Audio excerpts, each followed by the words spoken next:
Lo que recuerdo de ese día fue que yo estaba trabajando en mi escritorio, estaba terminando de arreglar los papeles, como te decía, porque iba a ir al banco, tenía que hacer unos depósitos y la realidad es que yo no sé, porque mi escritorio está enfrentado con el ventanal que mira a Amia. Y yo en ese momento no sé cuál fue el motivo, todavía me lo pregunto. Me levanté y me corrí. En el momento que me corrí hacia un costado, fue la explosión. O sea, ¿cuál fue el motivo por el que me levanté? No lo sé. Me lo pregunté muchas veces. Y bueno, y eso hizo que estuve herida, pero sobreviví, que era... Quizás que el punto es que cuando ella se corrió quedó tapada por una pared. Entonces la diferencia de estar frente a un ventanal como el que tienen acá es exactamente igual en el cuarto de mi mamá. En ese momento, ahora por la construcción nueva que se hizo es distinto, pero en ese momento quedaba como si fuese una pared, un costado de pared. Entonces al correr se quedó protegida por la pared y no de frente a todos los vidrios. Como te dije, me corrí, quedé sentada en un sillón que tenía al costado y de repente sentí como que se me venía el mundo abajo. Logré levantar los brazos y la cortina que estaba corrida me envolvió, me quedé atrapada con la cortina y sentía que un ruido espantoso. Cuando logro sacarme la cortina de encima, yo ya no veía con un ojo. O sea, yo este ojo lo tenía totalmente tapado porque sangraba, se me había tenía un corte en la cabeza, otro en la frente y otro acá en el mentón. Yo esta parte de la cara no veía, veía con un solo ojo, pero me levanté y vi el edificio, todavía estaba en pie. En ese momento se craqueló, parecía como que se había craquelado todo y se cayó. Y en el momento que se cae el edificio, este edificio se empezó a mover. Y a mí me agarró una desesperación y yo gritaba el nombre de mis hijas, porque era mi desesperación que qué había pasado con mis hijas en ese momento. Quizás ahí te haría como solo un paréntesis cronológico, como una obsesión de cronología para completar el relato hasta ese momento, pero en mi experiencia, cuando explota la mía, yo estaba durmiendo y me levanto pensando que era un terremoto. No sé por qué de chica tenía como la obsesión con los terremotos y había aprendido muy bien que había que ponerse debajo del marco de una puerta. Entonces, la primera explosión pensé que era una pesadilla sobre un terremoto. O sea, me levanté pensando, soñé con este ruido fuerte. Cuando ya despierta, escucho el segundo ruido fuerte, que es la AMIA cayéndose. Digo, no, esto es un terremoto. Y ahí es cuando yo me paro y nos encontramos viéndonos con mi mamá, porque mi cuarto y el de mi mamá están uno al lado del otro igual, separados por el baño, pero cuando yo salgo por la puerta esta, es la puerta que queda enfrentada a la de mi mamá. Yo me daba cuenta que sangraba y aparte el pelo, yo tenía el pelo largo también, y el pelo yo veía que tenía todo este pelo así todo agarrado y goteaba, goteaba, goteaba y caía sangre. Y yo decía, no, no me puedo desmayar, no me puedo desmayar. Y lo único que hice fue agarrarlas a ellas y dije, nos vamos, porque yo la sensación que tenía era que este edificio se venía abajo. Agustina estaba durmiendo todavía. Sí, Agustina dormía, la saqué de la cama y empezamos a salir como podíamos, porque la realidad era que eran todos escombros, todo estaba destruido, o sea, bueno, acá no había quedado nada. Solo agarramos zapatos, sí, y más o menos. Si agarramos, yo en el camino iba agarrando zapatos porque tenía la obsesión de que se iban a lastimar si bajaban, y agarramos un zapato de cada uno, lo que íbamos encontrando. Y empezamos. Yo tenía como una obsesión también en ese momento que mi mamá me hacía dormir en pijama en invierno y a mí me molestaba el pantalón pijama y me acuerdo que siempre me acostaba y una vez que estaba tapada me sacaba con las mismas piernas el pantalón. Entonces para mí, como entre medio de todo eso, una preocupación era que yo bajaba en bombacha. Sí, eso fue así. Bueno, y bajamos como podíamos, o sea, porque fue difícil. Cuando llegamos abajo, a la planta baja, era una montaña de escombros que las tuve que alzar y arrastrar por entre medio de los escombros para poder salir. Cuando bajábamos por las escaleras, los vecinos gritaban. Sí, Es como uno de los peores recuerdos. El recuerdo, o sea, yo creo que el recuerdo peor que tengo en este momento lo tengo a través de mis sentidos y no precisamente es el olfato y el oído. El olfato porque el olor a amoníaco que tenía mezclado con gas era un olor tan penetrante. Es el día de hoy que yo en mi casa no tengo nada, que ningún nada que tenga amoníaco porque no lo soporto. Ese olor penetrante que estaba y el ruido, los ruidos, o sea, porque la gente gritaba, lloraba, era una cosa que no se podía estar. Yo en la desesperación decía, bueno, yo tengo que bajar.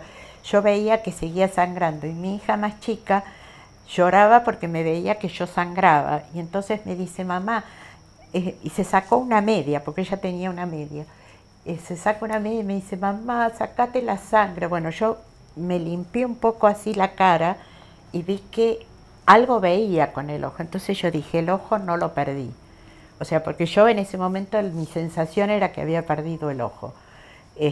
Pero no, lo que era que la sangre no me dejaba ver, pero el ojo estaba. Llegamos abajo y los únicos que estaban eran la policía de motos. Y uno de los policías se acerca, ella lloraba en ese momento. Es que bajamos muy rápido, o sea, fuimos de las primeras personas que salió de acá. En ese momento ella lloraba y le decía, ayude a mi mamá, porque ellas estaban desesperadas porque me veían que yo sangraba mucho. Ayude a mi mamá que mi papá se murió. Esas eran las palabras de... Lo que pasa es que el señor pensó que mi papá se había muerto en la AMIA. Entonces fue como un brazo y dijo, pero ¿cómo? Está arriba, y ahí como en medio explicaron, no, se murió antes, pero solo tenemos a mi mamá. O sea, como... Claro, ellas estaban desesperadas de que no me pasara algo a mí.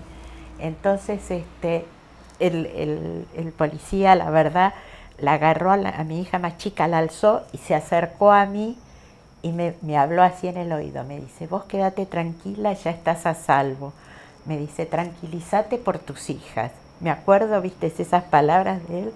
Me dice, tranquila que te vamos a atender. Y me fue llevando y ahí nos subieron al colectivo 99 que estaba ahí parado en Tucumán.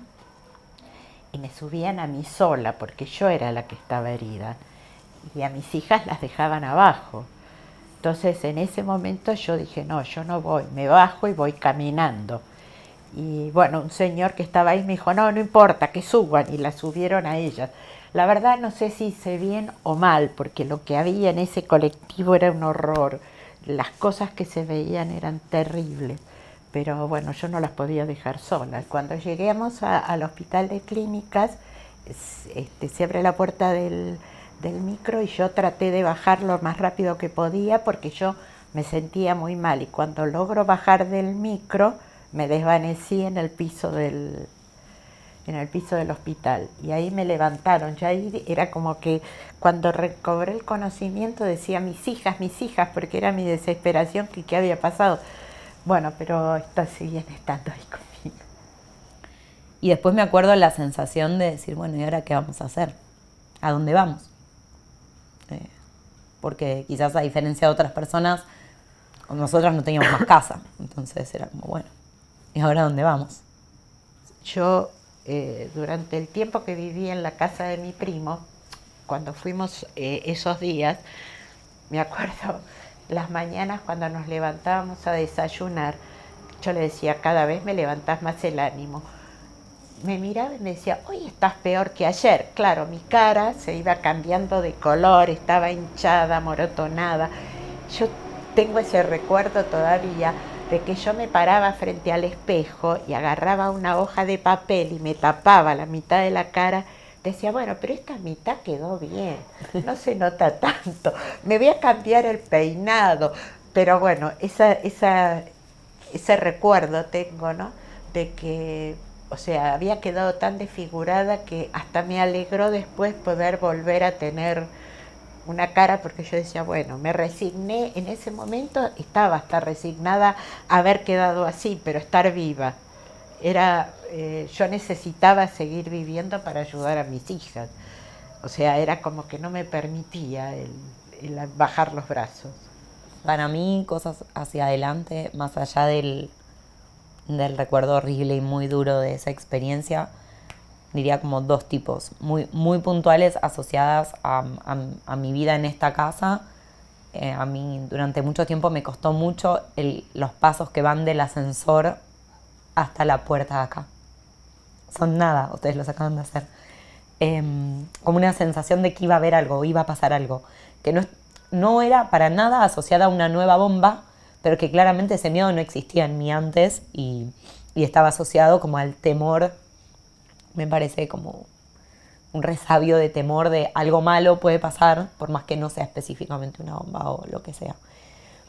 Y después sí, una cosa más general, que me llevó mucho tiempo racionalizar y el paso del tiempo me llevó a que no esté tan adentro mío, es que, esto es ya muy feo, pero mi papá se murió más o menos 2 años y medio antes del atentado.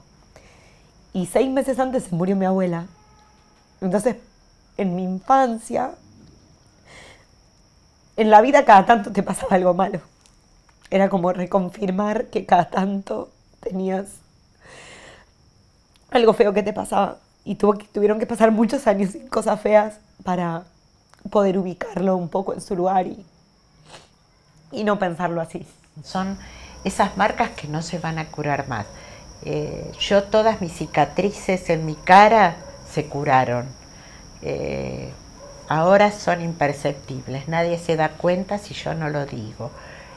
Pero las otras no se curan, o sea, están, en algún momento sangran, en otros momentos están.